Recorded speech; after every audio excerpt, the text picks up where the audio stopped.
negde polovinom februara da je stigla neka depeša da se očiste zatvori, da se okreče ćelije i da se krene više na institucionalni vid kažnjavanja preko vojnih sudova, sudova časti, kasnije su krenuli i civilni sudovi. I tada zaista od polovine februara počinju masovna suđenja pred sudovima časti. Tada je suđene i Žanka Stokić i mnoge druge javne ličnosti. Kao što sam rekao, sudovi časti su sudili u tom nekom kratkom periodu posle februara 1945. nekoliko meseci. Još uvijek nije utvrđen tačan broj ljudi koji je osuđen od sudova časti. Radi se svakako o nekoliko stotina, možda i par hiljada ljudi u Srbiji. Ne postoji precizna evidencija. Oni su suđeni do 10 godina zatvora. Suđeni su za blaže, kako i sam taj, da kažem, statut o radu tog suda govori, za blaže oblike kolaboracije i uz određen broj meseci ili godina zatvora išla je obavezno oduzimanje građanske časti, izbornog prava često i oduzimanje imovine, ono što sam rekao da je jako bitno. Tu ima i bizarnih, recimo, evo sad se sećam nekih slučajeva da je recimo neki vlasnik preduzeća Sanit koji je prodavao zavoje tokom okupacije i na neki način mu je to bio oblik saradnje, znači proizvođač sanitetskog materijala, je kažnjen tipa sa 6 meseci zatvora, a celokupna imovina mu odlazi u državnu upravu narodnog dobara, odnosno konfiskuje se. Onda ima još jedan bizaran primjer da je Miloš Radosavljević, dakle guverner Srpske narodne banke, preminuo, kratko vreme bio do jeseni 1941. Preminuo 1944. A sud časti ga sudi kao preminulog, dakle, što je potpuni nonsens, 1945. godine na neki, ne znam koliko godina zatvora, zaboravio sam, ali na konfiskaciju celokupne imovine. I tako. Ima niz takvih primjera, neki su i tragikomični. Uopšte vidi se da je to jedan, kažem, pravno i nasilje bilo i da su to vrlo instruirani sudovi, gde se i ne kaže uopšte, ako govorimo o shvatanju sudstva u boljševičkim režimima koji nisu znači samo bili srpski i jugoslovenski slučaj, nego i šire, shvatanje sudstva u tim sistemima jeste zapravo kao i tajna policija, kad sam rekao na početku, kao što je tajna policija mač revolucije za oružani obračun, odnosno nasilje, direktno i ubistva i proganjanje političkih protivnika, praćenje, ili tako, i sve ostalo što ide uz to. Sudovi su na jedan institucionalni način opet kula, kako kaže jedan sovjetski teoretičar prava, kula iz koje će se revolucionarna partija kao avangarda radnog naroda, pazite sad, oni su se dakle izabrali kao avangarda, obračunati sa svim neprijateljima revolucije. I dakle, sudovi zaista su tako i tretirani. Nije bio ideal kao u današnjem pravnom sistemu, da ne kažemo da ni on nije savršen ni nikad bio u Srbiji, da budemo pošteni u tome. Dakle, nezavisna grana vlasti. Ne. Sudstvo, kao i tajna policija, u tom sistemu vlasti su otvorena, produžena ruka partije. I na taj način su, dakle, radili sudove u interesu partije i revolucije. Idemo dalje. Vojni sudovi. Vojni sudovi su se pokazali kao vrlo represivni. I treba reći da je sam Vojni sud u Jugoslaviji doneo preko 5600 smrtnih kazni u 1945. godini samo. Od toga 2800 u Srbiji. Naravno, glupo bi bilo reći, niko to ne želi da kaže, da su neki zaslužili da svakako povećani broj smrtnih kazni bi usledio posle jednog tako krvavog građanskog rata i tako dalje. Ali ima mnogo, iz prakse znam, slučajeve koji su zaista drastični, radikalni, ima procesa gde apsolutno se nije poštovalo pravo, ni pravo na advokata, niti bilo kakvo procesno pravo, već su ljudi prosto dobijali smrtne kazne kao politički protivnici, ideološki protivnici, gde su se montirali dokaze, gde nisu imali šanse da se odbrane i tako dalje i tako dalje. I ti vojni sudovi su dakle bili vrlo restriktivni. Sudili su po partijskoj liniji, često su se presude znale unapred.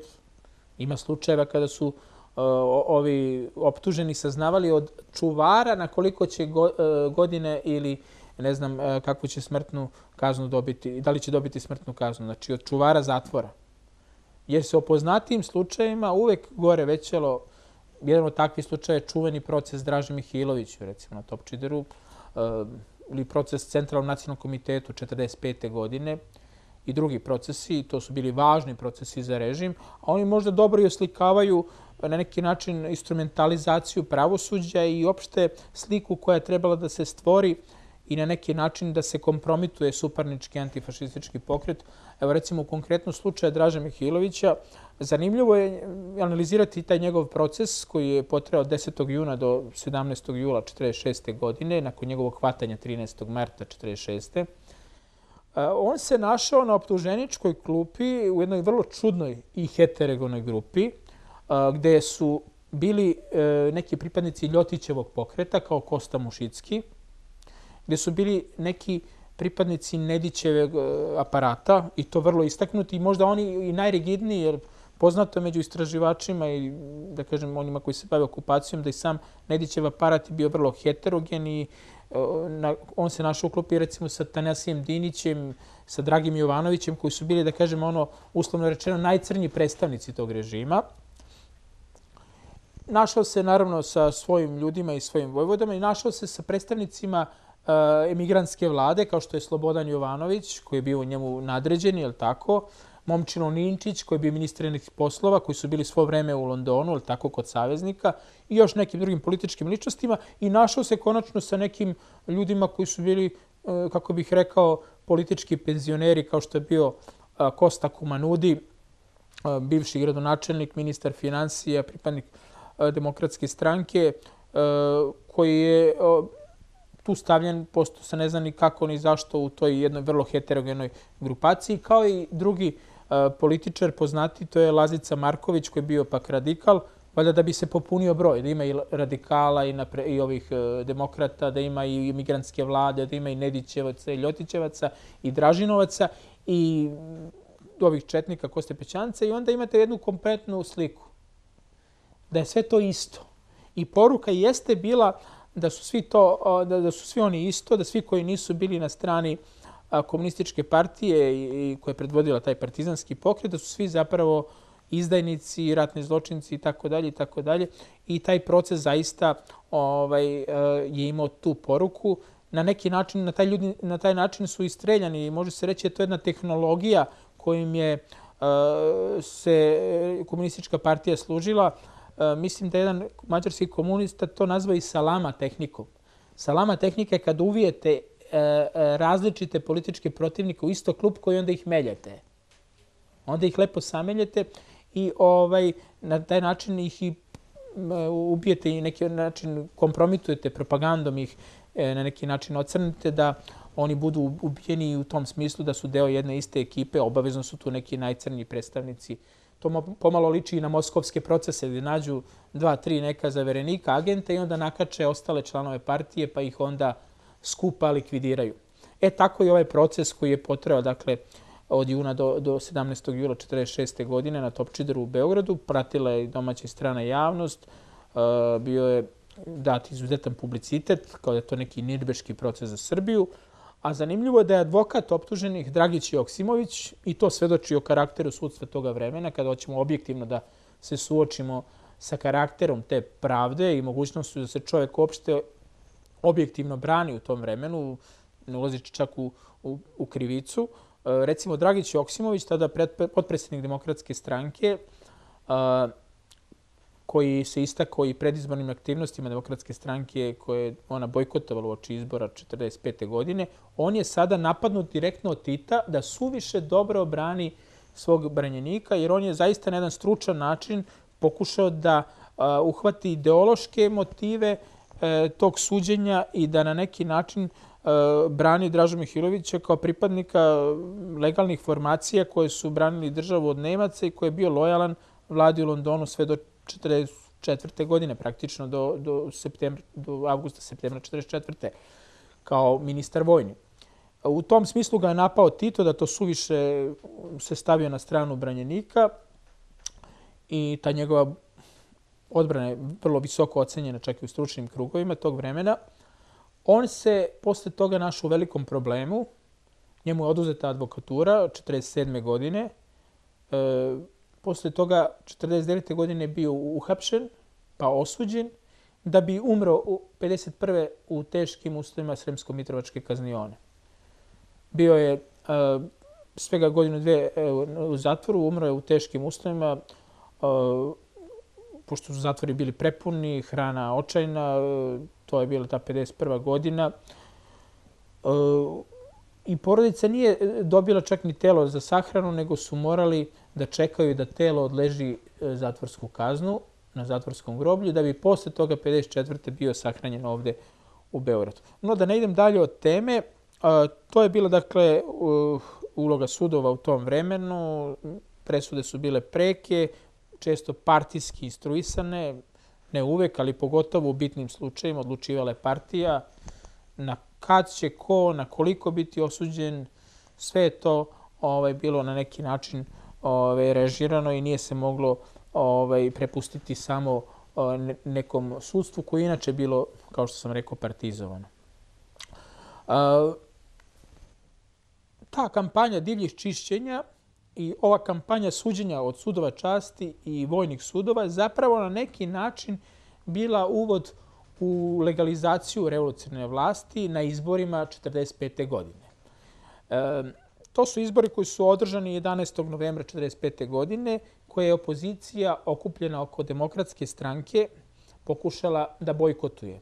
Milan Grol, vrativši se iz Londona, postavši potpredsjednik tadašnje vlade, kompromisne, je u jednom trenutku istupio iz te vlade kada mu se činilo, a i opravdano mu se činilo, da to sve vodi ka legalizaciji diktature. U nemogućnosti da izbori bilo kakve objektivne uslove za izbornu borbu, da njegovi partijski aktivisti deluju, suočen sa nasiljem, obstrukcijama, streljanjima, suđenjima i kada je odbijen zakon o slobodi od straha doktora Dragića Joksimovića, koji je predložio Skupštini avgusta 1945. godine, opozicija se 20. septembra odlučila na bojkot izbora. Vlasti je to bilo veliki izazov, jer joj je potrebna bila opozicija na neki način da legalizuje tu vlast, da se stvori, kako da kažem, privid demokratije, jer je to bilo potrebno zbog saveznika, jer je Tito obećao i Čerčilu i opšte još uvek nisu se otkrile dovoljno karte, potrebno je još uvek Jugoslaviji napraviti i Srbiji neki privid demokratije, je li tako? Gde bi opozicija učestvovala na izborima, izgubila i tako dalje. S obzirom da to nije bilo moguće, režim je najpre nekoliko mera razbio opoziciju, tako što je izazivao raskole u opozicijnim partijama, pa je tako, recimo, Miloš Carević i pop sveštenik Zečević su prešli iz redova demokrata u redove frontovskih demokrata, kako da kažem, priključili se na neki način komunistima i dobili su punu pažnju kao da je to prava demokratska stranka, a recimo Grol se tretirao kao jeretik. I tako su redom razvijali svaku partiju. Zemljoradničku partiju, radikale, svuda su našli svoje pristalice koje su uvukli u front, a ova druga krila su tretirali kao raskolnička. I drugim merama su, dakle, razbili potpuno opozicijne partije. Ova opozicija koja je ostala koliko toliko oko Demokratske stranke je bojkotovala izbore, a kako bi i to sprečili i anulirali rezultate toj apstinencije i bojkota, oni su napravili jednu kutiju, praznu kutiju, narod je prozvao Ćorava kutija, sa kojom su izašli na izbore. Znači, s jedne strane je bio Narodni front u jednoj ili dve kutije, a s druge strane prazna kutija, bez kandidata, Ćorava kutija. I onda se glasalo kuglicama. Zapravo, može se reći da je to glasanje bio određena vrsta i tastera za neprijatelje režima, onaj ko se usudi tamo da glasa često evidentiran kao neprijatelj i tako dalje, ili onaj koji je apstinirao, koji je ostao kući. I izbori su zaista bili nedemokratski u tom smislu.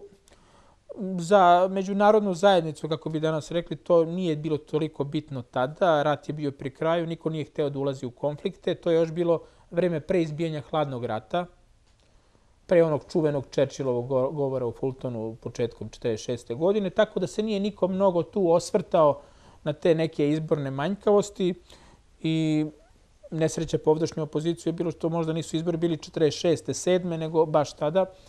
I naravno komunistička partija ubedljivo pobedila čelu odnosno u okviru Narodnog fronta sa skoro 90% glasova, u nekim i 96, 99 je bilo po nekim selima i tako dalje.